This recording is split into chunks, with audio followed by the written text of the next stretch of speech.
Está gravando já, ok. Então a gente vai falar agora das entidades, né? E como reconhecer essas entidades. Tá? E a gente reconhece as entidades porque a gente sabe que tipos de entidades existem. Né? Então a gente vai fazer uma introdução a esse conceito. Né? As entidades são as coisas do mundo. Tá? E que tipo de coisas a gente pode encontrar? Né?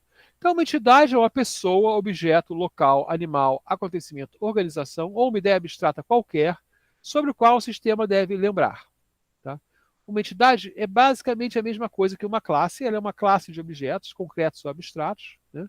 E usa uma abstração, a mesma abstração que a de classificação. Ela só não tem os métodos lá. Né? Ou são usadas técnicas levemente diferentes para análise de domínio ou para análise de sistemas de informação. A gente só vai usar entidades que sejam conjuntos não vazios de objetos. A gente não vai modelar uma coisa que não tem nada. Né? Ou uma coisa que só vai ter um para sempre. Isso não faz sentido no uso do modelo de entidade e relacionamento. E também a gente só vai modelar as entidades que são de interesse para o sistema. Ou seja, você tem que guardar alguma informação. Lá no caso, as camisas que você vai vender. Né? Mas você não vai modelar, por exemplo, os sapatos que as pessoas estão usando. Ah, eu quero saber os sapatos que as pessoas estão usando. Não faz parte do sistema de informação, porque ele é limitado em escopo. Né? Senão você vai ter que modelar tudo e o sistema não vai ficar pronto nunca. Então, o que são essas coisas? Tá? Então, cada autor descreve algumas coisas, né? Mas eles seguem o mesmo caminho. Então, pessoas são coisas. Então, que pessoas estão envolvidas no meu sistema? Sobre que pessoas eu tenho que guardar informação? Né? Isso é uma diferença, né? Não é quem vai usar, né? So, sobre quem devo guardar informação. Ou que papel tem essas pessoas? Né? Pode ser papel. Objetos. Né? Eu posso guardar qual é o computador, qual é a bicicleta, né? Qual é o automóvel. Né? Conceitos. Né? É, que conceito eu poderia guardar aqui? Por exemplo, uma receita. Né? Um passo a passo. Eu vou guardar aqui meu sistema que controla receitas, eu vou ter uma receita. Né? Eventos no tempo, como contratos, coisas que são marcadas, né, num certo momento. Intervalos do tempo, como um aluguel da fita de vídeo. Né? Qualquer coisa abstratas, né, que eu posso querer marcar. Eu tive uma aluna que fez para uma igreja um sistema de pecados. Né? Nem sei como é que faz isso, mas né, ela contou na turma. Né? Então, o que a gente precisa para modelar a informação em um sistema? Mais tarde, depois que apareceu o conceito de entidade de relacionamento, apareceu o conceito de classe, né? E o conceito de classe e identidade é muito similar, tá? Porque elas são modelos que criam modelos conceituais, existem outros, inclusive, e porque usam a abstração de classificação, que é olhar para várias coisas, vários alunos, vários professores, e dizer: ah, são os alunos, são os professores. Tá? Mas a gente pode usar o ML para desenhar modelos de entidade de relacionamento tranquilamente, é só não botar nenhum comportamento. Né? E ela tem conceitos novos ali, como agregação. Tá? Então, exemplo de entidade, numa locadora de vídeo, sobre o que você tem que falar? Eu tenho que falar sobre os filmes, sobre as fitas, sobre os clientes, sobre o empréstimo, numa biblioteca, né? Sobre os livros, que cada unidade de livro que vai ser emprestado para um sócio, né? Durante certo tempo. A multa que ele vai ter que pagar, coisas assim. Na escola primária, né? Aluno, turma, professor, né? Coisas assim. E normalmente a gente simplesmente vai começar a entidade só com um quadradinho com o nome no meio, né? É muito fácil desenhar assim. Né? Eu sempre, quando estou olhando um sistema novo, conversando, né, com as pessoas que vão ao sistema novo, eu já vou tentando identificar essas entidades. Né? Você pode identificá-las porque elas são os substantivos, normalmente, substantivos comuns, né? E os próprios indicam que pode existir uma entidade genérica, que aquele cara é uma instância. Né? E a gente pode começar com o diagrama sem relacionamento. Você pode começar o seu diagrama colocando lá as entidades. Tá? Então, para uma coleção de livros, eu posso ter lá o livro, a pessoa e o empréstimo. Né? E as entidades têm características que são os atributos. Tá? No ML in Colors, ele faz uma descrição bem legal que diz o seguinte: ó, existem 4 tipos de coisas que você tem que procurar. Tá? Primeiro é a seguinte: pessoas, locais ou coisas. Na verdade, qualquer coisa tangível. Né? Livro, aluno, sala de aula. Essas coisas são tangíveis, então elas aparecem aqui. Podem ser conjuntos também, departamento, que é um conjunto de pessoas. Party, assim, não é uma festa, né? Ou seja, um conjunto de pessoas, né? Que nem lá no Dungeons and Dragons. Né? Depois você tem momentos ou intervalos, né? Coisas que acontecem. Então a aula acontece, uma consulta do médico, um contrato é assinado por um certo tempo, um aluguel. Né? Então são coisas que acontecem. Tá?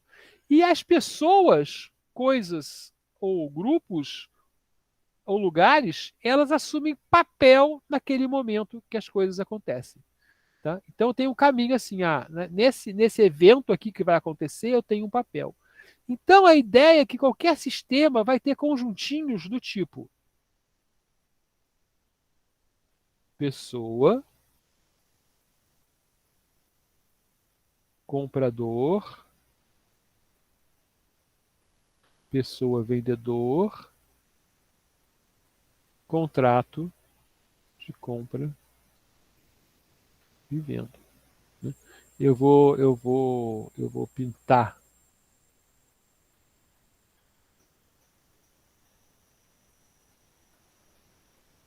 Não, aqui é verde, né? Aqui que é vermelho. Eu lá Fala. quando eu fui fazer BD, eu também tive uma. Não sei se é exatamente isso, mas a gente estudou um pouco generalização e especificação. Então, basicamente, é para a gente definir o papel de alguma coisa, de alguma pessoa, a gente geralmente a gente especificava e tinham símbolos diferentes. A Não, gente não é, usava triângulo, eu acho, alguma coisa assim. não é a mesma coisa, tá? Deixa eu te falar uma coisa aqui que é o seguinte. Meu Deus. Cadê o meu mouse? Eu perdi meu mouse. Bom, vou desenhar aqui para achar onde eu tô. Eu tô aqui, ok. Vou pegar um azul escuro aqui. É, hum, Você fez uma pergunta muito boa, mas também meio dificilzinho de responder assim, de repente. Porque eu posso fazer uma resposta mais simples, mas ela não vai atender perfeitamente. Então tá, então vou fazer um slide novo aqui para eu responder.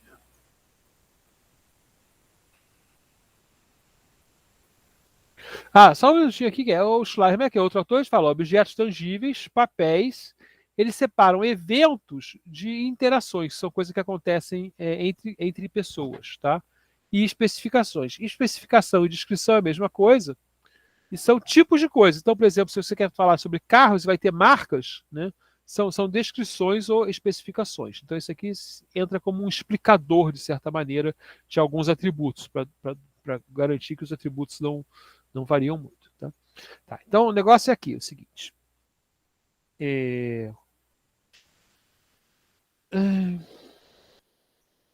Existe um relacionamento, que é o relacionamento de generalização ou especificação, né?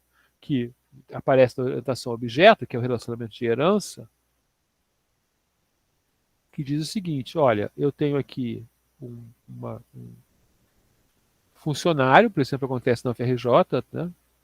Um funcionário, e esse funcionário, existe um tipo especial de funcionário, que é o professor.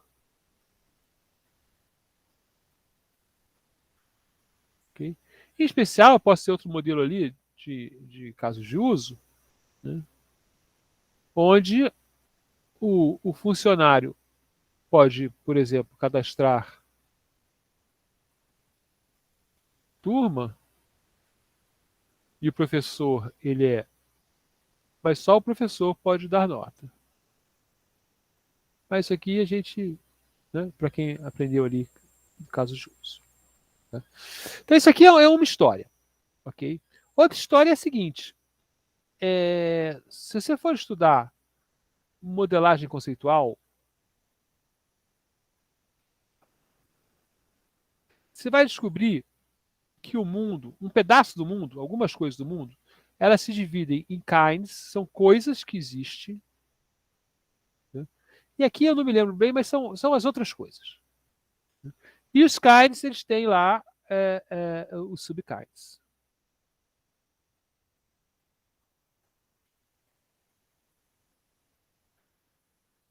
E tem os roles. Os roles assim, são os papéis que as coisas assumem. Os roles, eles têm que ser, na modelagem conceitual, têm que ser herdados dos kinds. Tá? No modelo de identidade de relacionamento, a gente não faz isso. Então aqui eu estaria dizendo, eu posso dizer que esse cara aqui é um papel do funcionário, né, que é ser professor, certo? É bem razoável, não está errado, está certo. Mas eu também posso dizer, não, é isso mesmo que eu posso dizer. Mas isso vem, eu só queria falar que isso vem de uma ideia que existe uma maneira de tratar o mundo, né? Por exemplo, os roles, tá? Tem outra coisa que acho que são os estados. Né? Porque você pode ter papéis que você pode assumir em qualquer momento, mas você tem coisas que você passa de um para o outro. Tá?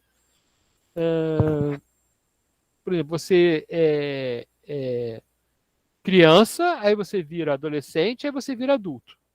Tá? São fases. Então aqui tem as Uhum. fases, certo? E aqui são os papéis, né, em português. Então, mas o que eu quero chamar a atenção é o seguinte: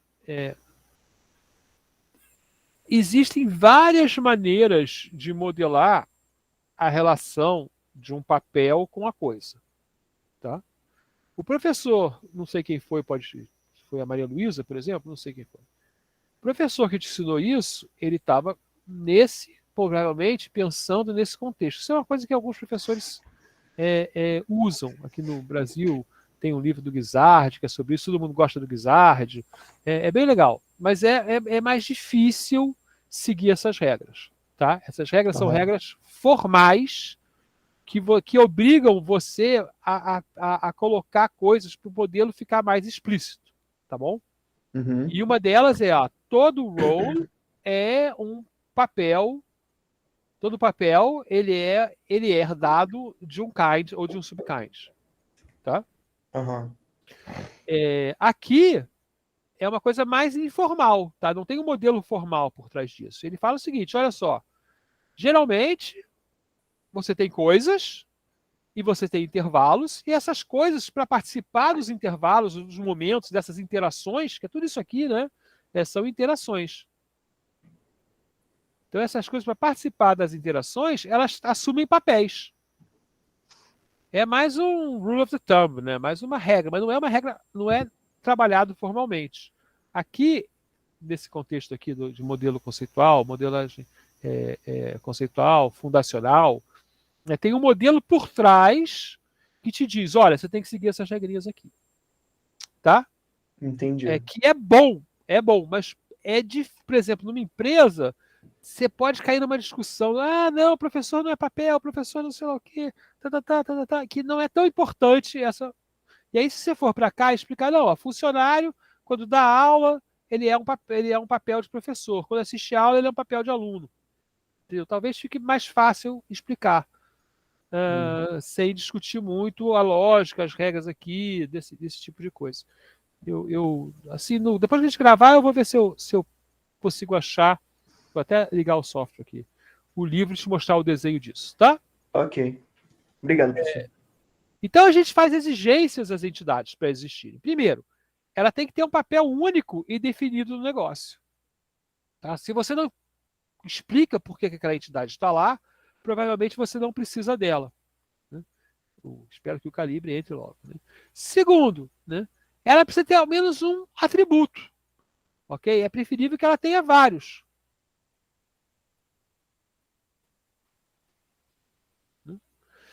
Terceiro, você quer que ela tenha mais de uma instância. Se ela só tiver uma instância, ela é uma informação constante que você não precisa botar no banco de dados. Tá? Quarto, essas instâncias têm que ter identidades únicas. Senão você vai agregar numa coisa que tem cópias. Né? E as entidades não possuem valor. Tá? Você não pode dar. Qual é o valor que eu posso atribuir ao Geraldo Chechel? Nada, você pode atribuir valor ao nome dele, né? Ao meu nome. Né? Você pode atribuir valor à minha idade. Mas ao Geraldo Chechel, você não pode atribuir valor a não ser a associação com um objeto que existe no mundo real, né? A minha pessoa física. Tá? Então, essas são as regras que a gente exige das entidades. Né? Agora eu não anotei esse autor aqui. Outros autores falam: eu tenho entidades que são conceitos básicos, então elas não dependem de outras para existir. Né? Por exemplo, pessoa. A pessoa existe. Okay? Nota fiscal existe. Está lá no mundo real a nota fiscal. Você não tem como negar a existência dela. Tá? Tem entidades dependentes, né? Possivelmente associadas ao fato que você tem um atributo que tem muitos valores. Por exemplo, os números de telefone dos alunos. Né? Então, ela só existe porque existe o aluno. Né? Podia até ser um atributo, mas eu não quero que seja porque eu vou ter que limitar se for um atributo. Então, eu crio uma entidade, número de telefone. Né? E tem entidades que registram dados sobre o relacionamento. Então, elas são dependentes de mais de uma entidade. Por exemplo, uma venda depende do comprador, do vendedor, do objeto vendido. Então, ela vai ter lá, né, três entidades ao redor dela. Algumas dicas que vocês podem usar, né? Pessoas, organização que interagem com o sistema são candidatos a entidades, se a gente precisa se lembrar de algo sobre elas. Né? Então, num sistema, por exemplo, acadêmico, o secretário que coloca lá as notas ou coloca as turmas, eu não preciso lembrar quem foi. Na verdade, precisa no sistema de segurança, mas ok, no sistema acadêmico eu não preciso. Né? Mas o professor que deu a aula, que deu a nota, e o aluno que recebeu a nota, eu preciso lembrar. Né? Relatórios raramente geram entidades. Né? Geralmente, quando você olha para o relatório, vai ser um relatório sobre mais de uma entidade. Linhas de relatório geralmente descrevem uma entidade. Né? A venda. Né? Nomes de colunas de relatório podem falar de entidades ou de atributos. Né? E nenhum valor calculado ou derivado no modelo é entidade, tá? Não é mesmo? E nem serão atributos, porque você pode calcular. Apesar do que a gente muitas vezes calcula antes. O cálculo é difícil, a gente calcula antes esse valor. Né? Substantivos em regras de negócio são normalmente entidades. Produtos são normalmente entidades. E papéis, né, são candidatos a entidade. Grupos de dados que se repetem em uma saída de dados ou uma entrada, geralmente é uma entidade ou mais. Tá? A gente tem algumas dicas aí para procurar as nossas entidades. Tá? Ok, estamos chegando bem na horinha, está dando certo essa aula. Muita coisa, né, gente? Vocês podem achar, eu já sei entidade, isso é falso, fácil, mas na verdade temos uma quantidade de conceitos muito grande aí, empacotada para quem nunca viu, né? Não é fácil não, tá? Apesar do que o modelo de identidade de relacionamento ser razoavelmente fácil. Eu gosto muito dele. Deixa eu ver, agora eu estou gravando, tem que parar de gravar, né?